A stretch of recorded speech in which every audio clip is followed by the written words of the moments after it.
You're listening to the San Joaquin Sound Podcast, the podcast about music in Bakersfield and the surrounding valley.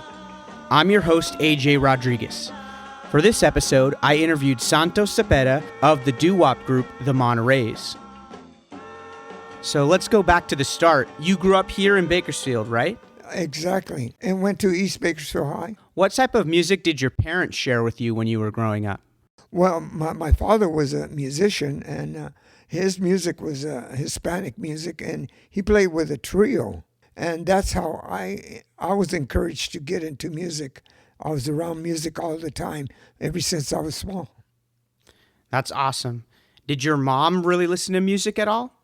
No, just my father. Do you remember the first time you saw people playing live music? The first time I heard music was in the radio. When I was young, my parents would wake up early in the morning and they would always put the music on. And so I woke up with music all the time. That's awesome. Even though it was Hispanic music. Yeah, that's still good music. Your dad made a record, right? Exactly.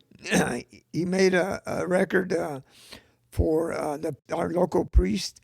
And there was a mariachi at that time. And they asked him if he would make that record and make it their album cover. That's awesome. What was that one called? Iglesita de mi barrio. That's church of my barrio.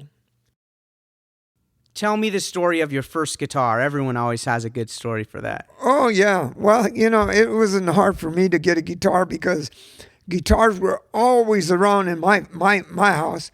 My father was always playing music. At the age about 8 or 9, me and my sister would be there when they were practicing all the time. They had a trio, so they'd be always practicing. So we'd go out there to hear them all the time, listen to the music. So every time sometimes they would leave the guitars there. So kids were so anxious to see what a guitar is. So pretty soon I started playing the guitar.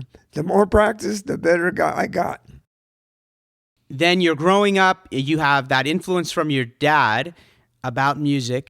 After that, you go to high school and you said you started to form a group, the Montereys.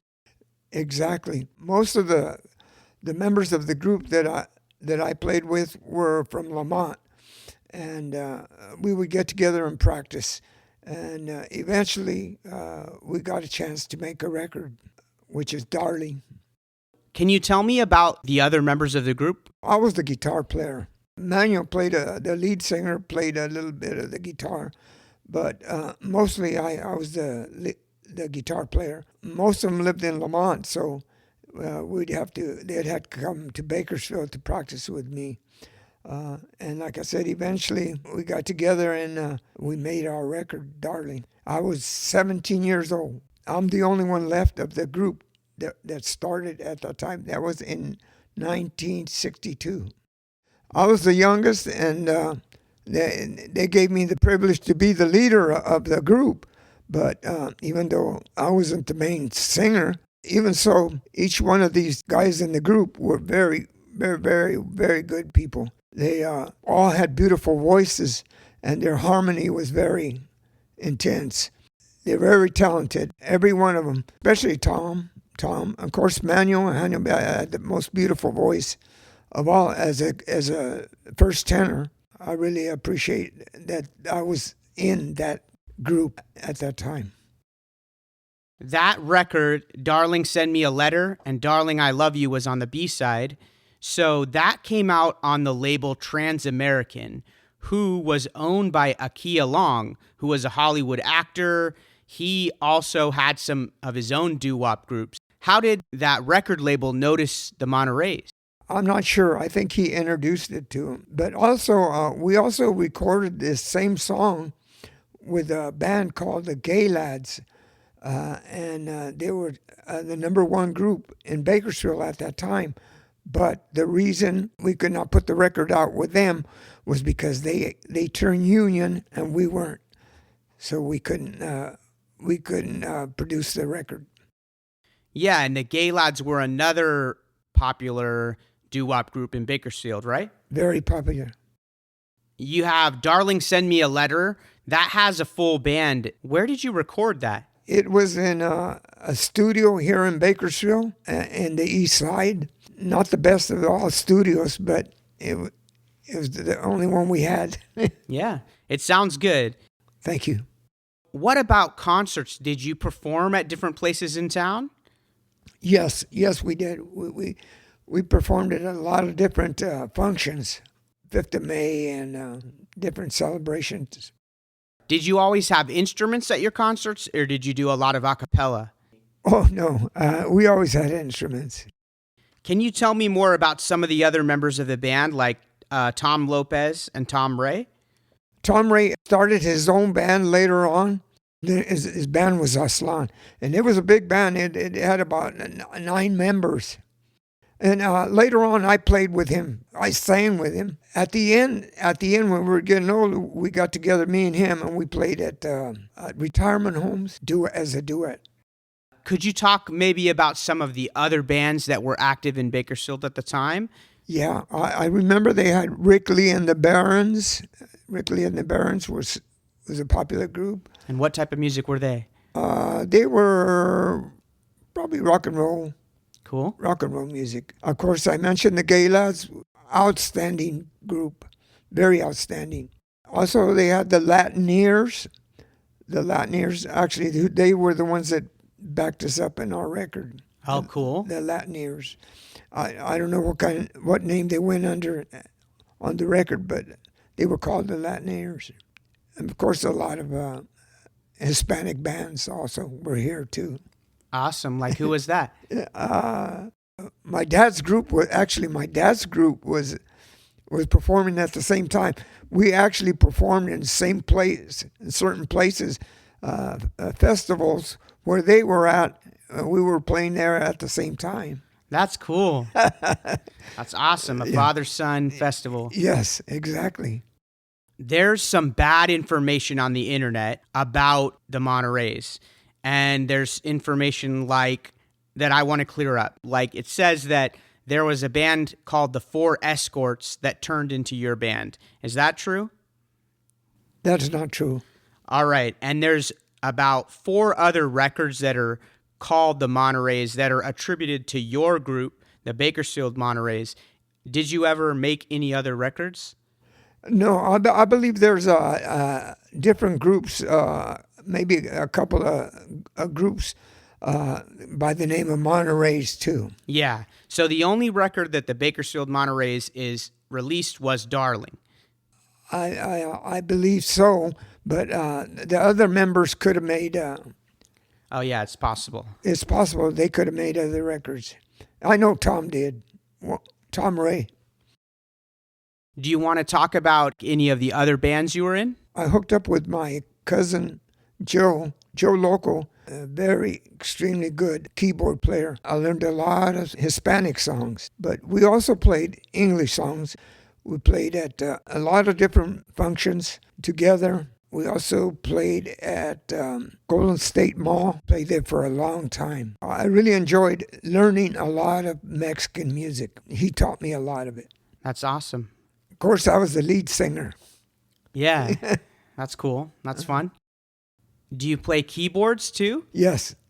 Okay. I learned to play a keyboard after playing with my cousin Joe. He was a tremendous musician.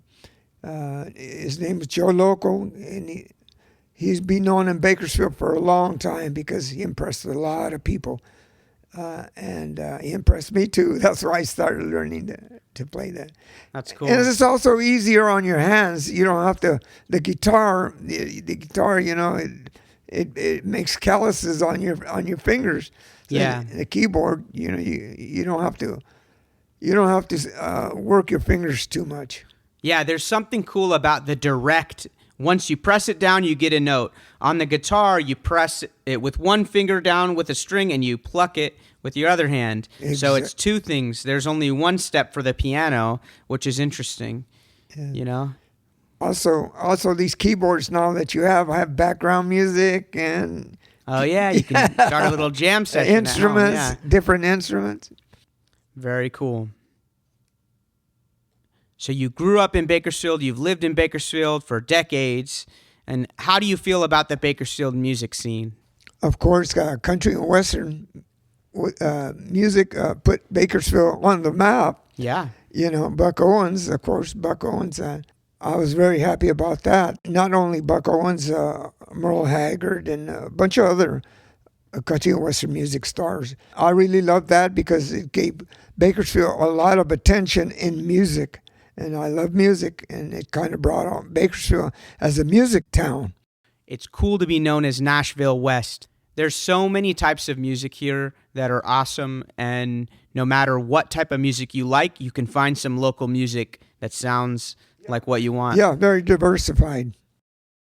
Looking back on your music career, do you have a favorite moment that just sticks out to you that you think back on? Actually, there's about a lot of them, a lot of good moments I had. Music, it's just, it warms the heart, it just makes you feel good, especially when you can accomplish something in music. It was an honor and a privilege to meet talented people that I was associated with, and I learned a lot from them. And grew more musically inclined. I was tremendously fortunate to be with a lot of good musicians. Not only my father and my uncle and all my relatives, but also friends who are good musicians. I have a lot of cousins who were in the mariachi field and stuff like that. Also, a lot of music in my family. A good family tradition. To end every episode, we give shout-outs to other Bakersfield musicians, whether it's past or present musicians.